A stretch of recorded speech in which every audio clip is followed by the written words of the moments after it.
lost in that lifestyle, there's really nothing you won't do. Hi, I'm Christina. I'm here to tell my testimony.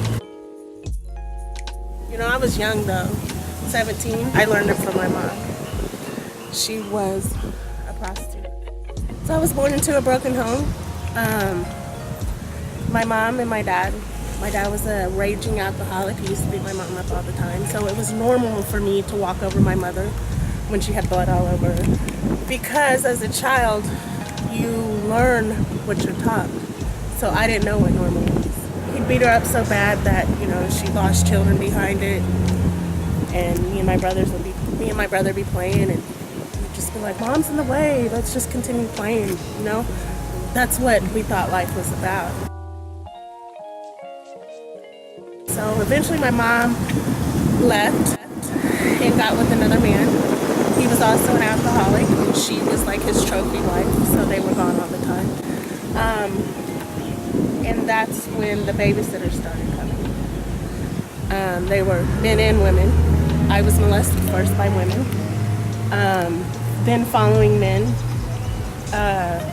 Got to the point where I never told because I enjoyed the company of the men and the women. They were giving me something that I had never had.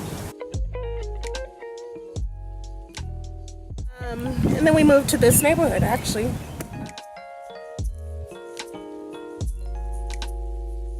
By the age of 12, my parents had went out because they trust me, because I played this innocent, sweet girl, this manipulator, liar at the age of 12. You know, I got the good grades, but life was so my sexuality had started then because I was being damaged as a child that I thought that was the way it was supposed to be, like I said. By the age of 12, I was raped by 3 men and left for dead. When I had got out of the hospital, I realized that I was ripped from front to back by 3 adults. You know, but God was embedded in me. You know, I have an uncle that's pastor, and my grandma made us go to church all the time. But when you're being forced, you don't understand it. So I did give my life to Jesus.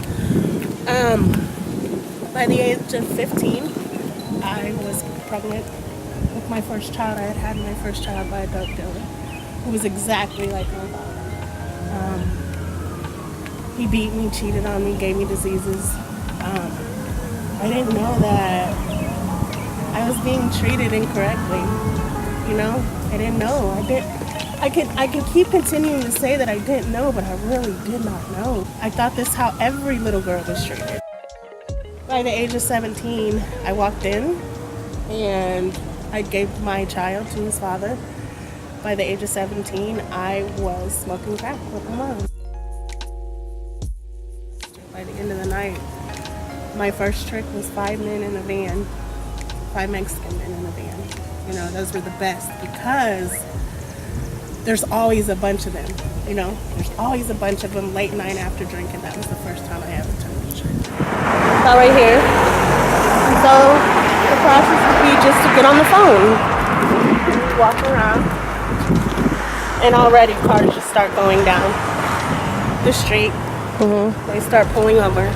Since I was young, so pretty, there would be about 4 or 5. And you know, and this is the time that I prayed to God. God, please don't let this be a cop. God, please don't let him hurt me. Okay, which one looks safer? Which one looks like he has a little bit of money? Which one am I not gonna be scared? And so, and then they flash their lights at nighttime. Okay, I put the phone down. And I'd walk to whatever car that I thought I was safer in. I can say that I stayed pretty safe because, for one, I learned how to keep razor blades in my jeans. You know, so to me, I thought I was being protected, but now I play it all back. I know why I was being protected. By the time I was 17, my mom shot me up for the first time, and I became sold. I sold my soul to the devil. I started shooting drugs instead of smoking them. If my children would have got hit by a car, I wouldn't have felt it. my child could have been killed in front of me and I'd be so numb that I wouldn't have felt it. You know, it reminded me of my mom. I don't know my mom not numb. I don't know my mom not talking in parables. I don't know my mom nurturing me or caring for me. That, you know, where my dad. I knew the people that were touching me in inappropriate ways, they loved me. They wanted me. They needed me, you know? So did the people that I turned the tricks to. They needed me like I needed them. So it no longer became hard for me to do. Here I am, this young, broken child with dreams and visions. God's in me. You know, I know who God is. God's not saving me. He does. I'm too dirty.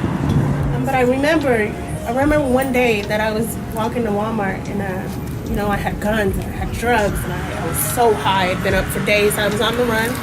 I was Casey's Most Wanted for the second time. You know, and I was just walking in and this lady stopped and she's like, can I talk to you a moment? And I was like, no, I'm busy, you know? So I walked back into Walmart and I said, I thought she wanted money. I said, I'll just come back out and talk to you. So I go into Walmart and I'm in there for hours, because, you know, I was high, so I'm in there for hours. You know, I come back out and she's still standing there. And she's like, excuse me, can I talk to you for a moment? I said, hold on, here's your money. You know, she said, no, I don't want your money, I just want to talk to you. And I said, you know, I'm feeling paranoid, is this a setup? I'm looking around. It's like, okay, what do you want? You know, I gotta go, I got people. You know, and she says, can I pray with you? And I said, pray with me? Why? You know, I hadn't seen my kids in years, you know? And I was like, no, I don't need any prayer, but thank you anyway. So, you know, I turn around and like, you know what, I do. Can you tell them that I went out? Can you tell whoever you're praying to that I went out? And I left. 3 days later, I'm in the casino. I've been in a hotel room with a bunch of people. And we go and get something to eat. And I come back out and we go get something to eat and I'm pulling back in and cops are everywhere. They're not just everywhere. They're blocking every interstate to go to North Kansas City, to go to Kansas City, and to also go towards the neighborhood, Northeast. And I go back inside and all of a sudden, you know, I'm sitting there for a few minutes and I get a call. And they're like, Christina, I'm in the parking lot. And I'm like, okay, I'll be down. I walk all the way down the stairs and I get to the glass revolving doors and I tell them that the people behind me don't come because I'm caught. And I knew in that moment that I was caught because this guy didn't know my name is Christina. He knew my name is Nikki. So he used my real government name at that moment. And soon as I opened up these doors and I leave out of the hotel, they swarmed me. But in that moment, I felt I felt this moment that I will probably never feel again. But it was like God telling me, like, I got you, you know? So as I'm walking out, they're telling me to put my hands up in the air, and I'm not just, you know, or put my hands behind my back, and I'm not just putting my hands behind my back, I'm praising, and I'm laughing. And they're like, what's wrong with you? Get on the ground. And I'm like, yes, I'll get on the ground. And I'm getting in the ground, and I realized that was God asking me and delivering me and taking me out of the situation.